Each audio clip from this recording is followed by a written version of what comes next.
Yan, hello mga kaidolo. Welcome back po sa channel ni Birdstrike TV. So mapagpalang araw po sa inyong lahat mga kaidol. So yan, maraming salamat po sa inyong patuloy na pagsuporta sa aking channel. So sa mga hindi pa po nakapag-subscribe sa aking channel, please subscribe po my YouTube channel Birdstrike TV. Sa mga kasamahan ko po, pati na kay Prime TV. So yan mga kaidol, dito tayo sa mga kaidol, area na kasi pinuntahan ko agad mga kaidol yung kasi biglang may nag-tick sa akin na so sasabihin ko sa iyo mga kaidol, so nag-tick sa akin bigla si Prime mga kaidol na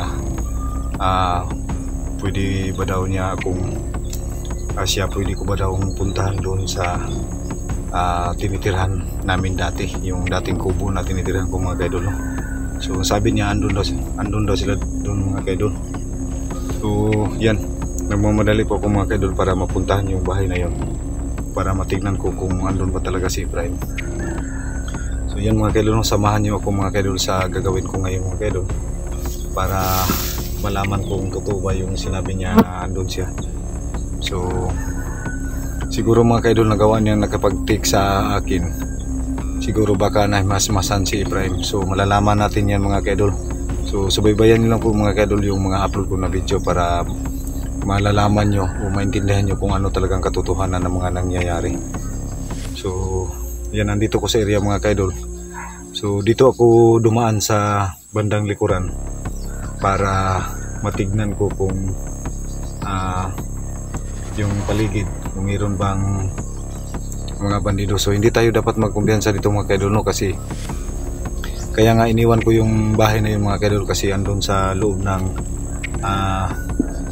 andun sa kasulok-sulukan ng parang gubat ng mga kaidol, yung tinitirhan ko, yung malayo sa highway. So di tayo dapat magkumpiyansa. So yan mga kaidol, dala ko ngayon yung holy water at saka tubig sa balon, pinaghalo ko mga kaidol, at saka yung asin. So yan, shout out na lang sa inyong lahat dyan, kay Dina Laganhon, Aridros, Manor Usman, Monalisa Mendoza, Josephine Cañete, Idil Carmen, Susan Caducoy, Ninit Galbi, shout out sa iyo dyan, Jean Bornhorn, Blancy Hawkins, Yumasaki rin, Maria Vergara, shout out sa iyo, Kiro Tarasi, Jeneline Alandrokino, shout out sa iyo dyan, Malitang Palaway kung nanonood man yan, shout out sa iyo dyan. So yan, thank you so much mga kaidol sa inyong patuloy na pagsuporta. Sana magtagumpay tayo dito mga kaidol sa gagawin natin. So yan mga kaidol, sa bandang ulahan may bahay doon. So yan, may bahay dyan. So dito ako sa likuran naman mga kaidol.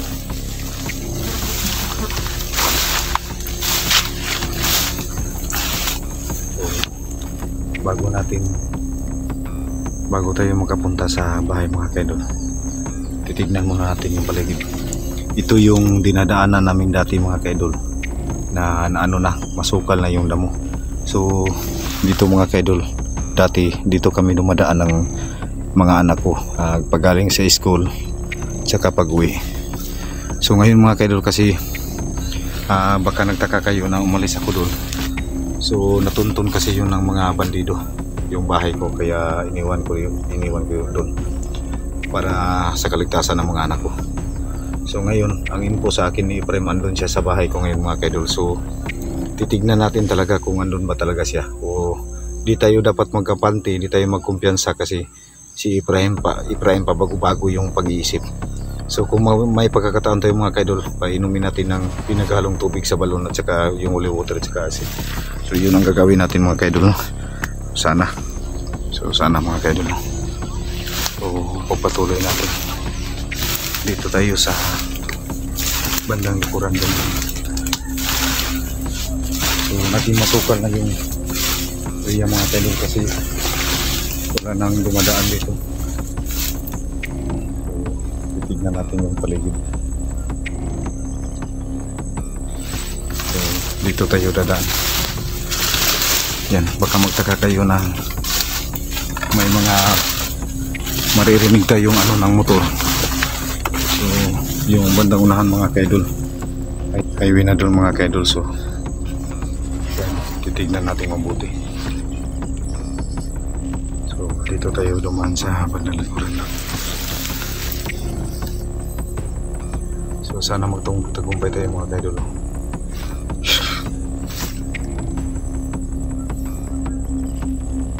So sana mga kaidol, patuloy kayong magsuporta sa amin ni Efraim. Nakakaano na po tingnan si Efraim ngayon. So malalaman natin ngayon mga kaidol kung totoo ba yung tinix niya sa akin na doon siya sa dating bahay na tinitiran ko. So hindi tayo dapat magkumpiyansa mga kaidol. So kailangan natin mag-ingat sa basa.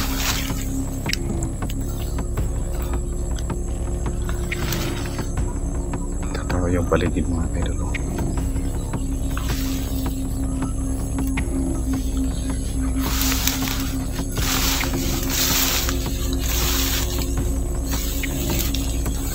So ito yung daan na papunta sa bahay na naging ano na mga kaidol.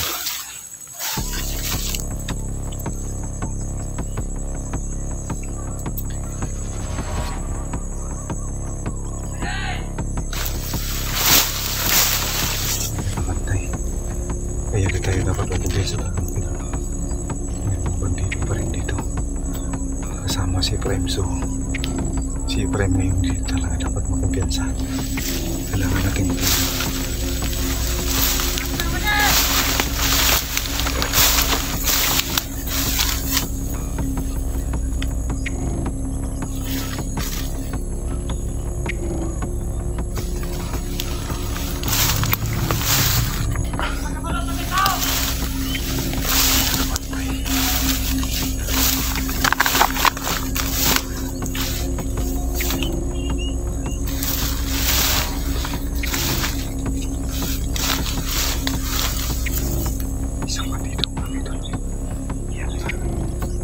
Nakabantay talaga sa bahay.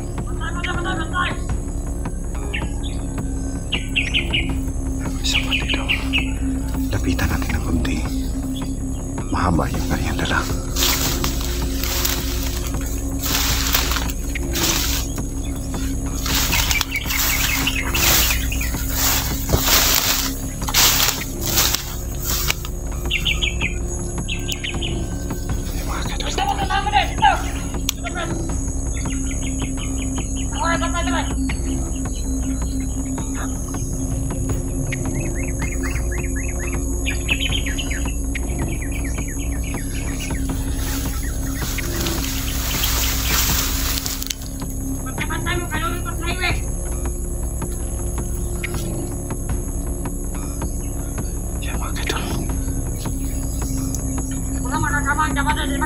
Naging alis tubod.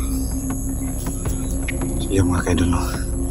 Yung bandang unahan dito mga kaidol, yung sinabi ko dati, medyo malapit-lapit tayo sa highway. So mga 200 meters mga kaidol, no? Galing sa bahay ko. So yung bandido mga kaidol, may dala silang aso ngayon. So mag-ingat po tayo.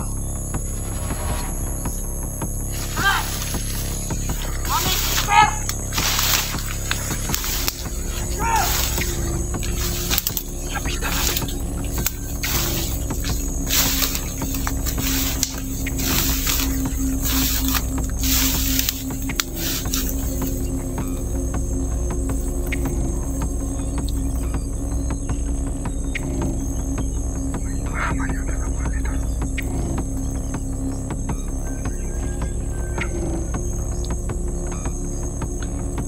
Silent kill natin yung mga kaidol. Wala din natin ano.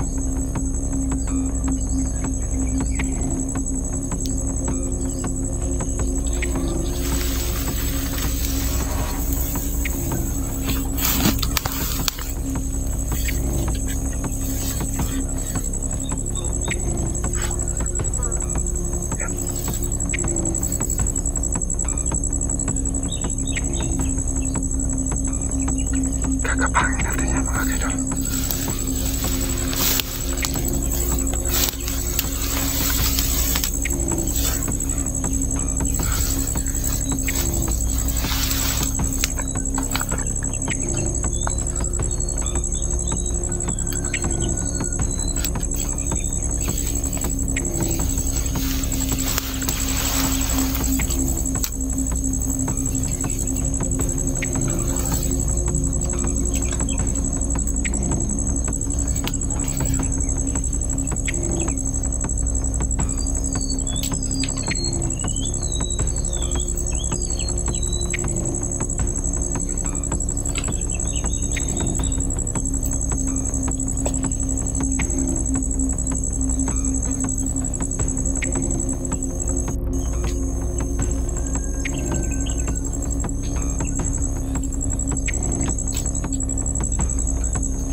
Baka magtaka kayo kung bakit ko iniwan yung bahay na to, kasi inanuhan to ng mga bandido. Naging halata na kaya iniwan ko. So yung mga natingnan niya, yun po ang kubo na dati namin tinitirang kasama yung mga anak ko.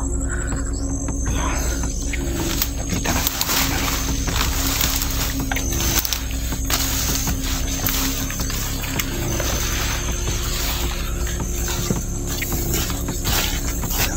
masid sa paligid.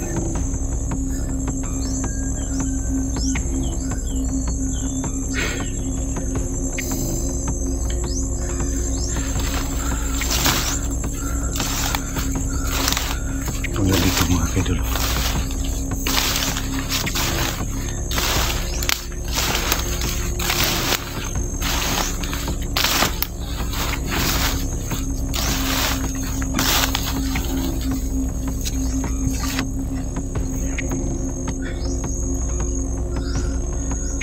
Bago tayo pumasok sa bahay, kailangan natin bumasin muna kung andyan ba talaga si Ibrahim.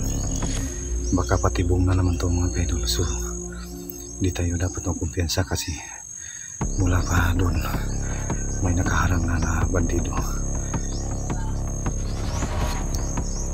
May pusis.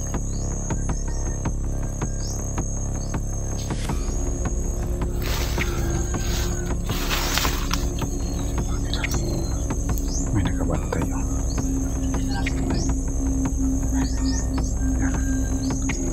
Yan po ang kubo na tinitira namin dati. So kailangan natin bumasin.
wala si Ibrahim.